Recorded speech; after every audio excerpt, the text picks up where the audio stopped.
রাকিবের চারপাশটা যেন দুলতে লাগল। নিচে মায়ের কণ্ঠস্বর খুব পরিচিত, কিন্তু ছাদের ওপর দাঁড়িয়ে থাকা ওই অবিকল রাকিব তাকে এক অদ্ভুত শীতল দৃষ্টিতে দেখছে।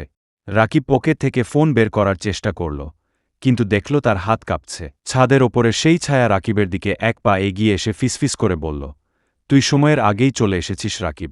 এই বাড়িতে ঢোকার অধিকার এখনও তোর তৈরি হয়নি। ঠিক সেই মুহূর্তে নিচ থেকে আবার মায়ের ডাক এল, রাকিব, কি রে, কথা বলছিস না কেন? ট্রেন মিস করবি তো? রাকিব মরিয়া হয়ে চিৎকার করতে চাইল, কিন্তু তার গলা দিয়ে কোনো শব্দ বেরোল না।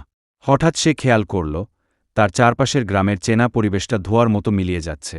ছাদের কার্নিশ, দূরে দেখা যাওয়া নারকেল গাছ, সবকিছুই কেমন ঝাপসা হয়ে আসছে। সে চোখ বন্ধ করে জোরে চিৎকার দিয়ে উঠল। যখন চোখ মেল, দেখল সে ট্রেনের কামরায় বসে আছে।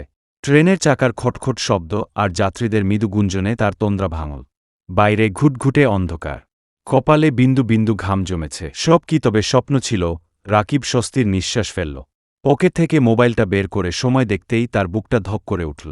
মোবাইলের স্ক্রিনে একটা মিসড কল, নম্বরটা অচেনা। ঠিক তখনই ফোনটা আবার বেজে উঠল। স্ক্রিনে সেই একই নম্বর।